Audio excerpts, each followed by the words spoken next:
Power limitations and force of government can be a tricky subject to understand. Believe me, when economic policies, political structures, and philosophical ideologies start to overlap, things can get complex. But don't worry, just watch this video and you will learn about the most common forms of government along with real-world examples for each of them. Democracy is a form of government that allows the people to choose leadership. The primary goal is to govern through the fair representation and prevent abuses of power. The result is a system that requires discourse, debate, and compromise to satisfy the broadest possible number of public interests, leading to majority rule. Democracies advocate for fair and free election, civic participation, human rights protection, and law and order. Nowadays, there are 76 countries living in democracy. The top 10 rated are Australia, Netherlands, Ireland, Denmark, Finland, Canada, New Zealand, Sweden, Iceland, and Norway.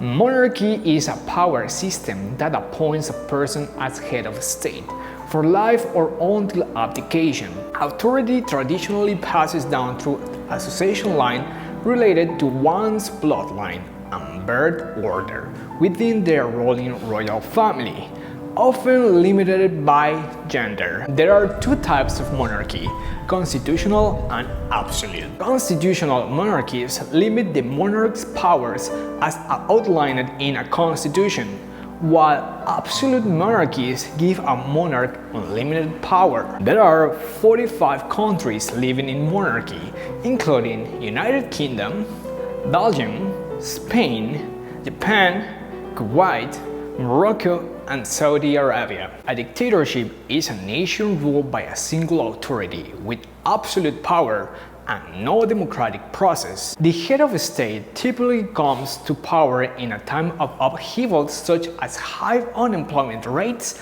or civil unrest. They usually lead the nation's armed forces, using it to establish their brand of law and order and suppress the people's rights. Dictators dismiss due process, civil liberties, or political freedom. Dissent or political opposition can be dangerous or even deadly for the country's citizens. There are 48 countries, 48 countries living in a dictatorship. Some of them are China, Venezuela, Sudan, Cameroon, Mali, Myanmar, Chad, Thailand, and Afghanistan. The term anarchy comes from the ancient Greek word anarchos, meaning without rules. As used today in political science and the area of international relations, anarchy can refer to the reduction or total absence of conventional government rule. It can also refer to any country or community that is temporarily or permanently under no system of governmental control. Anarchy is a situation in which a government either does not exist or has no authority or control over the people. The philosophy of anarchism suggests that societies can survive and thrive only when operating under alternatives to traditional government rule. There are no countries living in anarchy, but there are some societies that does. Some of them are Barcelona's squatters movement in Spain, Son to Defend in France, Dignity Village in the States, Spasmo Albanese in Italy, and the Rebel Sad Batista Autonomous Municipalities in Mexico. That's it. Very interesting. So, see you soon.